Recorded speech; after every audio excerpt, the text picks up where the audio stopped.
Hi, it's Steve. Today we'd like to show you how to change the freezer shelf in your refrigerator. It's a really easy job. Let me show you how we do it. Now to do this repair, we'll begin by opening up the freezer door. We'll remove all of the items on that freezer shelf. Next, we're going to remove this retaining clip. Simply press it off of the wire and set that aside so that we can reuse it. Then take note on the side walls, there are pockets built into that freezer liner, and on one side they will have a little insert in them. On the sides that have the insert, which typically is going to be on the left side, we're going to lift that shelf up enough that we can center those heavy wires into the center of those pockets. We'll push that all the way in.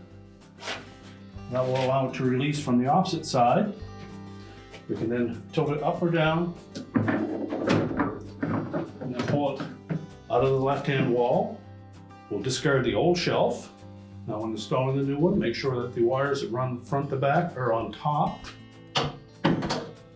And line it up into those pockets again. We'll make sure that we push it firmly all the way into the left.